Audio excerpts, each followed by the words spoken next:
Y vamos a mirar allí un pasaje en las Escrituras, un pasaje que se encuentra en Santiago capítulo 2, versículo 14. Santiago capítulo 2, versículo 14. Vamos a ver lo que nos está hablando aquí el Espíritu Santo a través de este varón. Dice allí las Escrituras: hermanos míos, ¿de qué aprovechará si alguno dice que tiene fe y no tiene obras? ¿Podrá la fe salvarle? Santiago no dice aquí, hermano, que esta persona no tenga fe en realidad, sino que afirma tenerla, pero no hay evidencia externa alguna aquí de aquella persona que dice que tiene fe, pero no tiene obras. Alguien que carece todo el tiempo de cualquier evidencia externa de la fe que alega tener o que profesa tener, como dice allí, y no tiene obras. Esto se refiere a toda conducta justa que se conforme a la palabra revelada de Dios. ¿Podrá la fe salvarle? Dice allí al final del versículo. ¿Podrá la fe salvarle si esta persona no muestra evidencia de que ha sido realmente salvado por gracia? ¿Acaso puede salvar esa clase de fe? Santiago aquí no está discutiendo eh, referente a la fe o a la importancia de la fe, sino más bien se opone a la noción o idea que muchos pueden llegar a tener de que la fe salvadora puede ser simplemente un ejercicio intelectual carente de compromiso o de compromiso activo, o carente de la actividad o de la obra que Dios demanda en su palabra, de esa obediencia que Dios demanda en su palabra. Por ejemplo, Jesús nos dice en Mateo 7:16 al 18, Mateo 7:16 al 18, Jesús está diciendo: por sus frutos los conoceréis. Y hace allí una pregunta: ¿acaso se recogen uvas de los espinos o higos de los abrojos?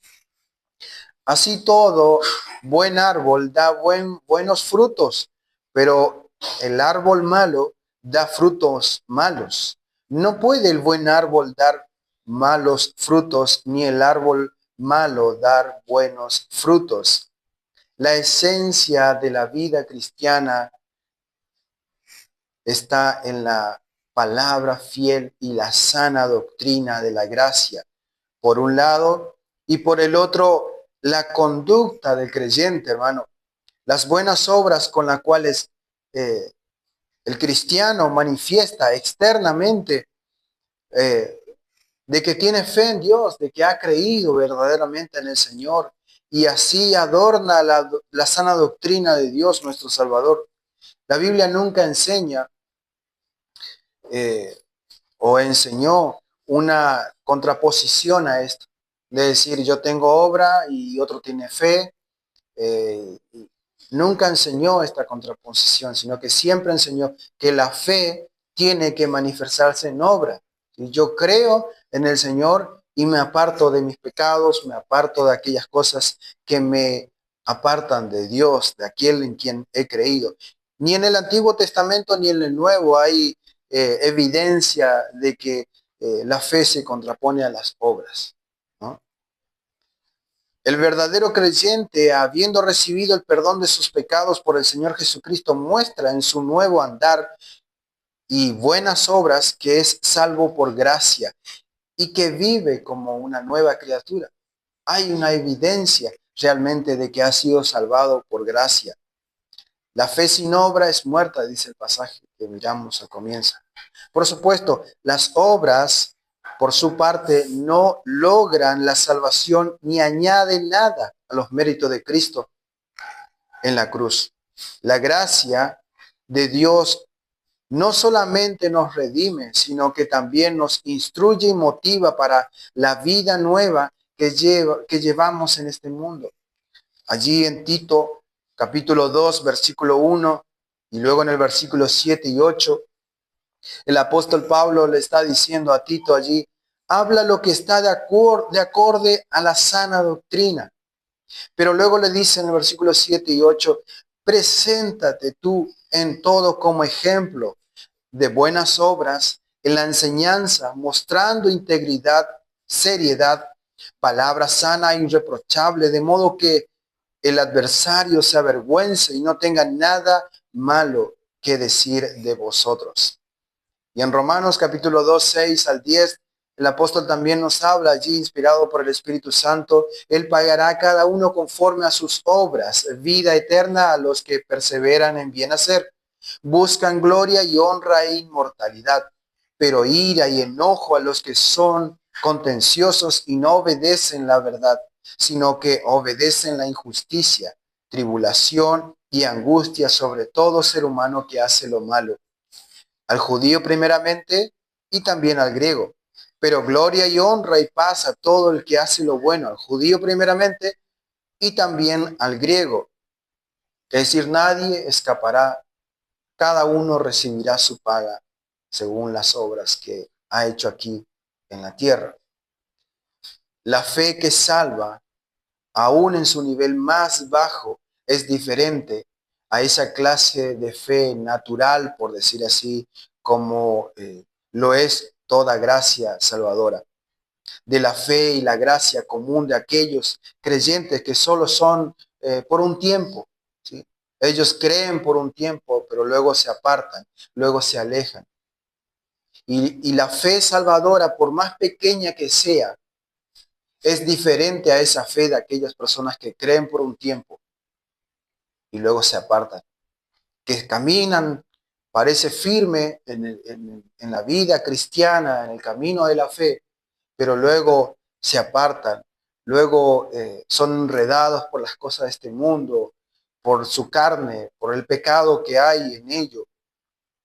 Y hermano, pensando en esto, si existe semejante cosa como una fe en Cristo que nos salva, si existe esa fe en las personas, esa fe que creen en Cristo por un tiempo, pero que no es una fe que salva. Cuán difícil es ser engañado con la fe que profesamos. No ha sido sin motivo que el Espíritu Santo nos ha advertido claramente con respecto a esto. Dice en Lucas 21:8, mirad que no seáis engañados.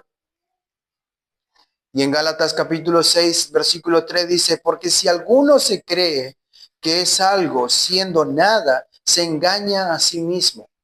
Por lo tanto, hermano, examinémonos si estamos en la fe verdadera.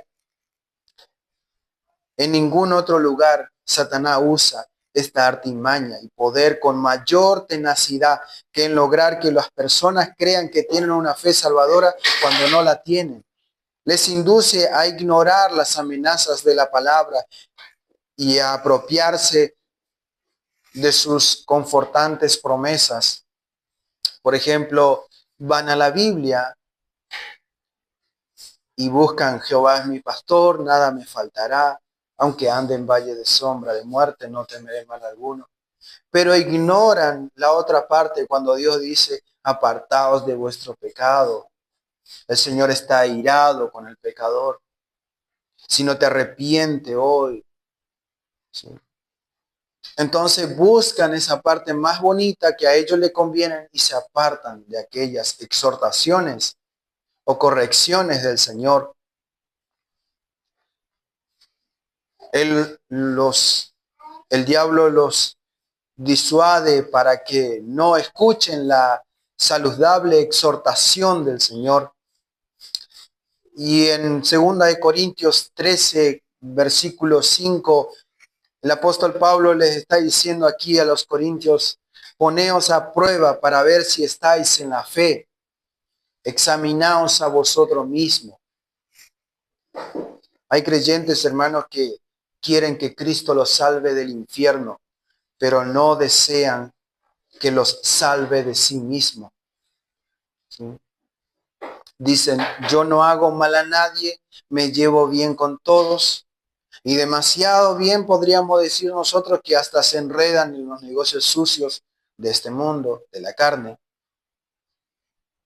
Hablan de que hay un Dios que está viendo todo cuando se encuentran en aprieto.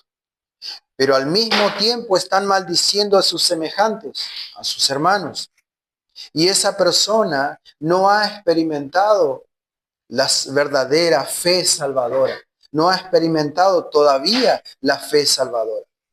Digo todavía porque si estamos en el tiempo de gracia, todavía hay oportunidad para que vuelva el Señor y se salve, se arrepienta, que el Señor los traiga. Ellos desean ser librados de la ira que ha de venir, pero desean retener su propia voluntad, sus propios placeres. Hay personas que tienen miedo de ir al infierno. Hay personas que tienen temor, pero no un temor reverente a Dios. Tienen miedo de ser castigados, de que la ira de Dios caiga sobre ellos, pero al mismo tiempo viven en sus delitos y pecados, viven haciendo la voluntad de su carne, sus propios placeres. Cuando Cristo salva, hermano, Él salva del pecado, de su poder y contaminación, y por lo tanto de su culpabilidad, y a la misma esencia del pecado es la determinación de hacer mi propia voluntad. Esa es la esencia del pecado. Hago yo lo que yo quiero porque es de mi propia voluntad. Nace de mí el pecar, el cometer pecado. Pero fíjese lo que dice Isaías 53:6. Todos nosotros nos descarriamos como oveja, cada cual se apartó por su camino, mas el Señor cargó sobre él, sobre Cristo, el pecado de todos nosotros. Cristo llevó todos nuestros pecados. De manera que donde Cristo salva, Él somete este espíritu voluntario de nuestra carne, la vieja naturaleza, e implanta un poderoso y duradero deseo y determinación de agradarle solamente a Él, de vivir solamente para Él. Muchos desean dividir a Cristo y muchos dividen o no quieren dividir a Cristo. Desean tenerle como Salvador, pero no desean sujetarse a Él como su Señor. Creen en el Señor, pero no se sujetan a la voluntad de Dios. Y corren el riesgo de nunca ser salvos estas personas. Porque no hay fruto, no hay evidencia de obra de que realmente han sido salvados. Y quizás sí están preparados para recibirla del Señor, a Cristo como Señor, pero no como un absoluto Señor, que Él gobierna todo mi ser. Y esto no puede ser así. Porque Cristo es Señor de todo o no es Señor de nada. Y nosotros sabemos que el Señor es Señor de todo. Cristo es Señor de todo o Él es Señor de nada. La vasta mayoría de los cristianos profesantes tienen la soberanía del Señor limitada en ciertos puntos. Él no debe invadir demasiado la libertad que nos demanda cualquier deseo mundano o interés carnal. Es decir, yo le tengo a Cristo como mi Señor, pero hasta ahí nomás. Hay un límite, porque no quiero que invade mi voluntad, mis deseos carnales, mundanos. Entonces se está mostrando de que no ha sido salvado realmente, de que no ha experimentado la fe verdadera en Cristo, porque Cristo debe ser Señor de todo nuestro ser, de toda nuestra vida, de toda nuestra voluntad. Su paz codician, pero su yugo no es bienvenido en esa persona. Codician la paz, desean tener la paz de Dios, pero no, pero cuando Cristo habla de llevad mi yugo, llevad mi voluntad como la voluntad del Señor, no, allí no, ahí se apartan, ahí no quieren saber nada, porque no quieren llevar el yugo del Señor. Quieren su paz, pero no su yugo. Quieren experimentar su gozo, su paz, sus bendiciones, pero no quieren experimentar su santidad, la obediencia, de someterse a la voluntad de Dios. Sin embargo, De estos, el Señor Jesús dijo en Lucas 19:27, y también a aquellos mis enemigos que no quieren o no querían que yo reinase sobre ellos, traerlo acá y decapitarlo delante de mí. Cortar del reino, cortar de ese redil, aquellos que no quisieron hacer la voluntad del Padre, aquellos que no quisieron estar sujeto o que el Señor reinase sobre sus vidas. El Señor dice, tráelo acá y esos también serán llevados al lloro y al crujir de dientes, al infierno, serán cortados, porque aquella rama que está en el árbol y esa rama que no da fruto es cortado, es apodado, es quitado de esa planta. Y si nosotros no llevamos fruto, seremos quitados y apartados. Si Dios no tuvo piedad o misericordia de aquel pueblo rebelde y castigó al que era culpable de sus pecados, ¿cuánto más a nosotros que hemos sido injertados en ese árbol, en el Señor, seremos quitados? No es que uno pierda la salvación, no estoy hablando de eso, sino estoy hablando de que si nosotros realmente hemos sido salvados, tiene que haber fruto, evidencia de que hemos sido realmente salvados. Porque si no, estamos siendo engañados por el enemigo. Estamos llevando una fe falsa. Por eso dice la palabra, examinaos a vosotros mismos si es que están en la fe, le decía Pablo a los corintios. Aquel pueblo que vivía en la carne, tenía todo de parte de Dios, pero aún seguían viviendo en pecados, en delito, aún seguían cometiendo cosas asquerosas en ese pueblo. Y entonces el apóstol Pablo le dice, mírense ustedes si es que realmente están en la fe verdadera, en la fe que salva. No sean engañados por el enemigo. Y tristemente muchos son engañados, hermano. Creen ser salvos, pero no lo son. No hay evidencia. No hay evidencia. Por eso dice la palabra allí que miramos al comienzo de Santiago, que la fe sin obra es muerta. Y allí hace el ejemplo Santiago en los versículos más adelante. Si ves a alguien que está desnudo o alguien que tiene hambre o alguna cosa y tú le dices, ve en paz, pero no provee para esa persona, para que se cubra si tiene frío o para que coma, no le das el pan para que coma. Entonces, no sirve de nada ir y decir, ve en paz. No va a ir en paz, va a ir sufriendo y quién sabe si llega a la casa va a morir a mitad de camino porque no tiene para comer o tiene frío. Lo mismo dice allí Santiago, la fe sin obra es muerta. Si no hay fruto, si no hay evidencia de que realmente he sido salvado, entonces estoy profesando una fe falsa. Y si esto existe, hermano, de una fe falsa, debemos examinarnos a nosotros mismos si realmente hemos sido salvados a través de la palabra, por supuesto. La palabra nos trae convicción, la palabra nos redime, nos corrige, nos enseña, ¿sí? Nosotros creemos, yo creo que soy salvo. Por lo tanto, si yo creo que soy salvo, debo manifestar que realmente he sido salvo.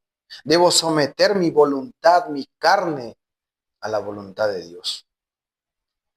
No para ser salvo, porque ya he sido salvo por gracia, sino mostrando frutos de que realmente he sido salvado.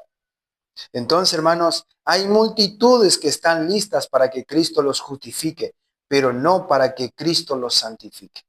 No quieren saber nada de la santidad. Y la palabra de Dios dice, sed santo porque yo soy santo.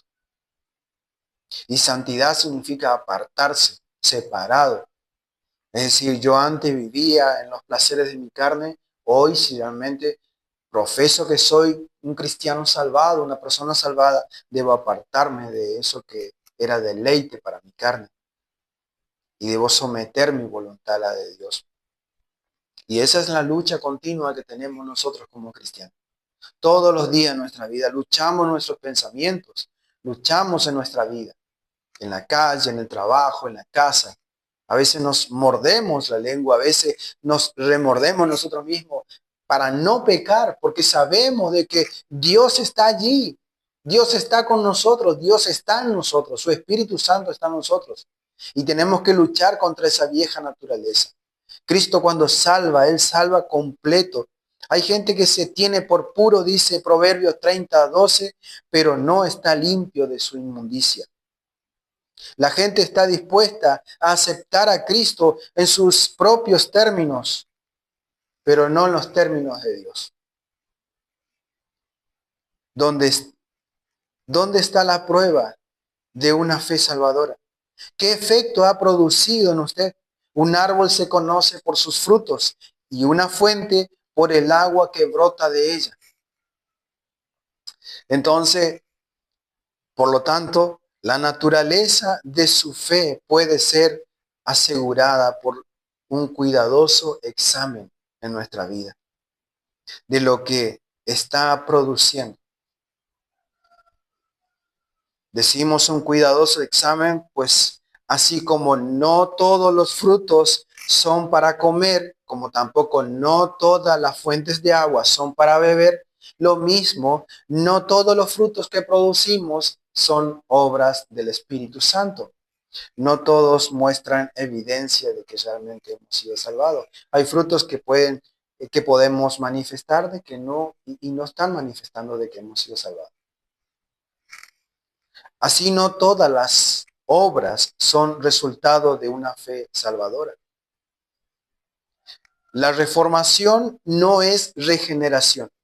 Y una vida cambiada no siempre indica un corazón cambiado. Hay personas que han dejado de adorar imágenes para adorar hombres, adorar cosas materiales, adorar una institución, adorar cualquier otra cosa.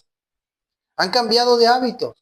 Hay personas que han dejado de ser católicos, adoradores a imágenes, para ser evangélicos, adoradores de hombres, o de cualquier otra cosa, o del trabajo, o de los hijos, del esposo, el esposo, de cualquier otra cosa. Lo tiene allí como un ídolo. Y eso no debe ser así. Porque la reformación no es regeneración. Cuando uno es regenerado, nacido de nuevo, todo cambia. Todo cambia o debe cambiar en nosotros. Hemos sido cambiados de una aversión para los mandamientos, para con los mandamientos de Dios, y detestar o de odiar su santidad, a amar su santidad y ser como Él es santo. Hemos sido salvos del orgullo, de la codicia y la murmuración. Hemos sido librados del amor al mundo y del miedo a los hombres y del poder reinante de todo pecado. La primera obra de la fe es limpiar el alma contaminada. Eso es lo que hace el Espíritu Santo en nosotros. Nos limpia de toda contaminación. En Gálatas capítulo 5, 24 dice, pues los que son de Cristo Jesús han crucificado la carne y sus pasiones. Un cristiano es aquel que vive para Cristo. Muchas personas piensan que pueden haber cristianos en términos más fáciles que esto. Ellos piensan que es suficiente confiar en Cristo, y no es suficiente confiar en Cristo. No basta solo con creer, no basta solo con llorar, dice una canción. Es necesario vivir una vida rendida a Cristo. Es necesario someter nuestra voluntad a la de Él. Y estas personas piensan que es suficiente confiar en Cristo, aunque no vivan para Él. Pero la Biblia nos enseña que si somos participantes de la muerte de Cristo, también somos participantes de su vida. Yo morí con Cristo, pero también viví con Cristo a una nueva vida, a una nueva naturaleza. Si tenemos tal apreciación de su amor al morir por nosotros, que nos lleva a confiar en los méritos de su muerte, en los méritos de Cristo, seremos constreñidos a consagrar nuestra vida a su voluntad. Y esta es la única evidencia de la genuinidad de nuestra fe, hermano. como dice 2 Corintios 5:15, de modo que si alguno está en Cristo, nueva criatura es, las cosas viejas pasaron, he aquí todas son hechas nuevas. Aunque la verdadera fe muchas veces resultará atacada y debilitada, resulta sin embargo victoriosa. Siempre vamos a vencer el pecado, siempre vamos a salir victoriosos, aunque nuestra fe esté siendo atacada. Porque una fe verdadera, una fe genuina, permanece intacta, firme en el Señor. No se debilita, no cae. ¿Por qué? Porque como dice Efesios, que hemos recibido por gracia, y esto no de vosotros, sino que es un don de Dios. Por lo tanto, si procede de lo alto, si es un don divino de Dios, ninguna cosa de este mundo va a derribarle, a destruirle a esa fe salvadora, sino que al contrario, aunque sea atacada por cualquier situación que pasamos aquí en este mundo, vamos a permanecer intactos en nuestra fe en el Señor y vamos a producir esos frutos dignos que glorifiquen su nombre. Jesucristo es el autor y consumador de la fe. A Él debemos poner nuestra mirada. Los que creemos en Dios debemos ocuparnos en buenas obras, aquellas obras que Él preparó para que andemos en ellas. Obras que glorifiquen su nombre. El cristiano que ha sido salvado por la misericordia y el amor de Dios en Cristo está persuadido por la palabra de Dios de mostrar en su diario andar una vida que glorifique el nombre de Cristo. Una vida que manifieste santidad, que manifieste justicia verdadera, misericordia, bondad. Una vida que manifiesta el fruto del Espíritu Santo. Gozo, amor, paz, paciencia, benignidad, fe, mansedumbre, templanza, dominio propio. Entonces, hermano, la fe sin obra es muerta. Si nosotros profesamos y creemos y confesamos de que creemos en el Señor Jesucristo y de que hemos sido salvados, debe haber fruto que evidencia lo que estamos profesando con nuestra boca, lo que estamos diciendo. Antes éramos esclavos del pecado, ahora somos esclavos por amor a Cristo. Antes vivíamos haciendo la voluntad de nuestra carne, hoy hacemos la voluntad de aquel que nos salvó para vida eterna. Y esas son las evidencias de una fe con obras, de una fe verdadera. Nuestras obras no añaden nada a la salvación, hermano. Nuestras obras son simplemente el resultado de una fe salvadora, de que hemos sido salvados, de que hemos sido redimidos por la sangre de Cristo. Amén. Señor, te damos gracias en esta mañana por tu palabra.